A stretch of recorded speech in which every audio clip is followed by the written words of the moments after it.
Olá, bom dia a todos. Eu me chamo Adriano Lucena da Silva, sou acadêmico do curso de Licenciatura em Geografia do 7º semestre da Universidade Estadual de Roraima. O intuito da minha presença aqui é expor a aula conforme solicitado para a primeira série do ensino médio. Aula esta que é uma das etapas da disciplina de estágio supervisionado 3, com supervisão do professor Dr. Haroldo Scacabarossi. Então agora sim aqui reporto-me a todos como professor Adriano Lucena e diante disto nós trataremos da urbanização no Brasil. Como ocorre esse processo, quais são os fatores principais.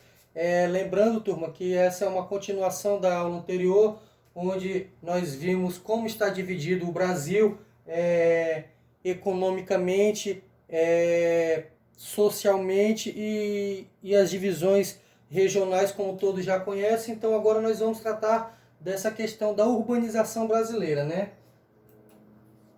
Então podemos se dizer que a urbanização deve ser entendida como o processo que resulta principalmente da transferência de pessoas do meio rural para o meio urbano. Ou seja, essa migração daquelas pessoas que moram em ambientes rurais, que por algumas adversidades deixam o campo, o ambiente rural, para tentar melhorar a vida na cidade. Então, no meio urbano, no caso. Então, principalmente para as cidades, né? Por se tratar de um processo, a urbanização se concretiza quando o percentual da população urbana é superior à da população rural. Ou seja, como que a gente vai julgar que a cidade de Boa Vista ela é uma cidade predominantemente urbana? Quando se traz nos dados percentuais que existe mais pessoas morando na cidade do que morando no campo. Então esse é um dos fatores principais para que possamos começar a entender o que significa essa urbanização. Então aqui eu trouxe essa charge onde um cidadão sai como milhares de outras pessoas aí todos os dias do local onde mora, da sua, vamos dizer assim, do seu lugar aonde este mora, para tentar a vida na cidade grande. Então, só um segundo.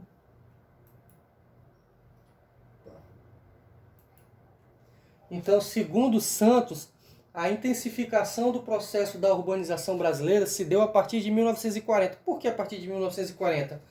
Quando o sistema capitalista, de fato, ele vem tomar forma no contexto do nosso país.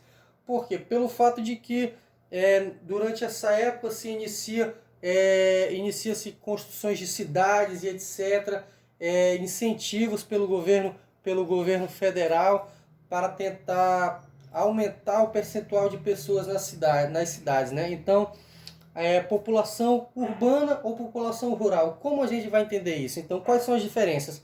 Então, existem critérios para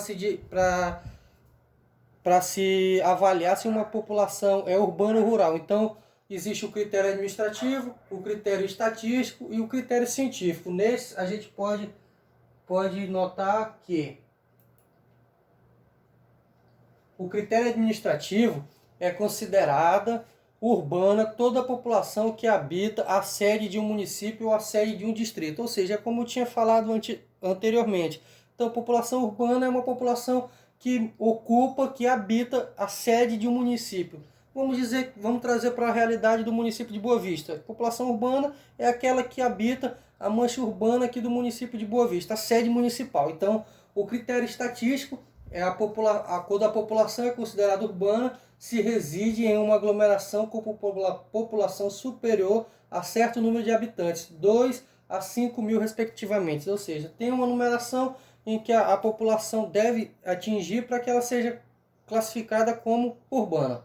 No que se diz respeito ao critério científico, considera-se urbana é apenas a população que habita aglomerações e que a maioria da população ativa, radicada nela, exerce atividades econômicas secundárias e terciárias, sendo considerada rural aquela em que a maioria da população ativa exerce atividades primárias, ou seja, é o sistema de comércio, o sistema de trabalho também infere nessa classificação da população. Partindo desse exposto, eu trouxe aqui uma afirmação para ratificar aquela frase de Milton Santos, que diz que a população brasileira ela passa a ser predominantemente urbana a partir de 40, da década de 40, ou seja, nesse gráfico ele retrata desde a década de 40 até o ano de 2010. E aí vocês podem observar o aumento exponencial da população urbana. O que seria a população urbana? Seria toda essa população grifada de cor azul. E a população rural, conforme o passar do tempo, ela vai diminuindo gradativamente, que é essa que está destacada de cor vermelha. Então, vários outros processos inferem nessa migração do campo para a cidade. Buscar qualidade de vida, buscar alternativas, tentar riquezas. Então, esses são algumas das coisas mais buscadas para que a população deixe o campo. Então, seguindo adiante,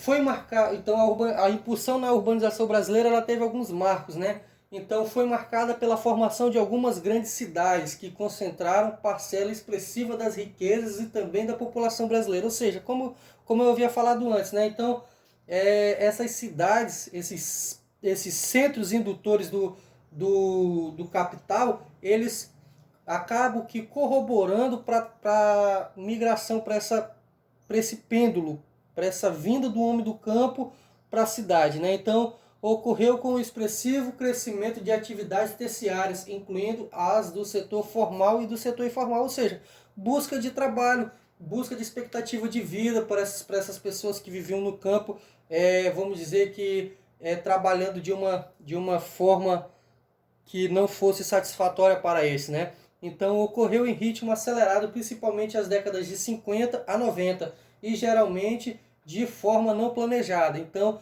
essa migração ela vem, as pessoas que vêm do campo, elas vêm basicamente sem saber o que vão encontrar na cidade grande. Então apresenta padrão periférico de crescimento, com a formação de amplas manchas urbanas e a população de baixa renda sendo empurrada para as áreas distantes do centro. Então isso a gente já observa como vai se moldando essa urbanização, esse processo de urbanização, como essas cidades vão se moldando, né, no decorrer do tempo.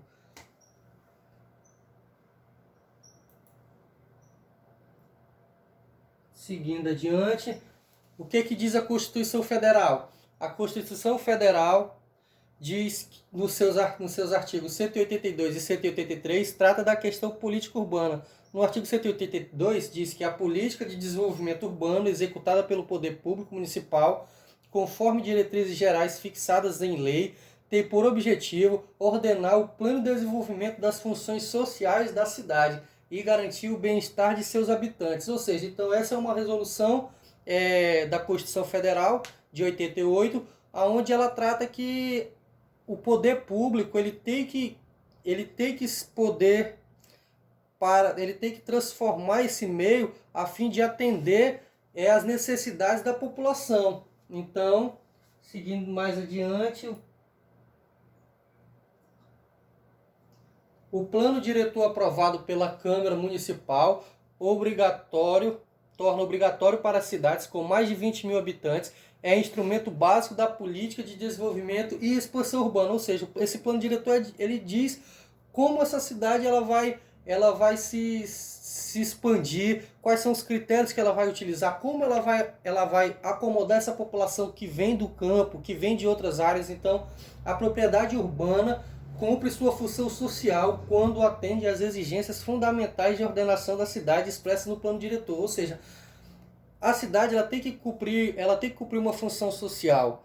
Então, para que isso ocorra, tem o plano diretor instituído para que este possa legitimar de fato a expansão urbana.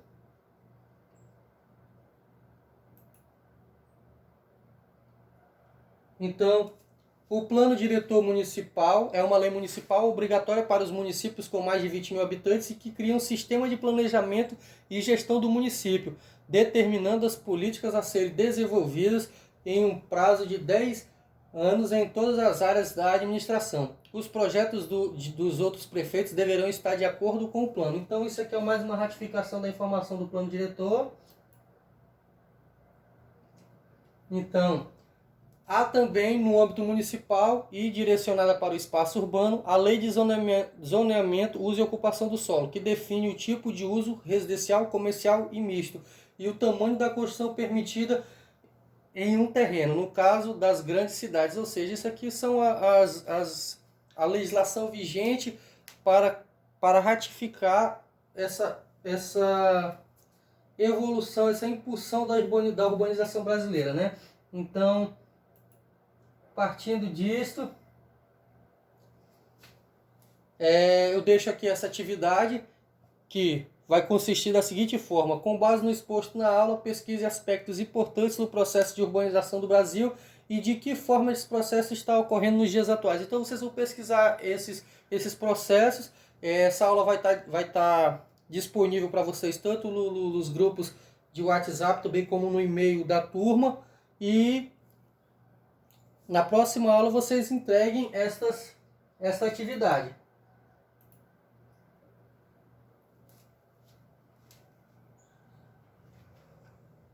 Estas foram as referências bibliográficas que eu utilizei. Vocês também podem estar pesquisando nelas e em outras referências para finalizar a atividade de vocês. Não mais, muito obrigado e boa tarde a todos.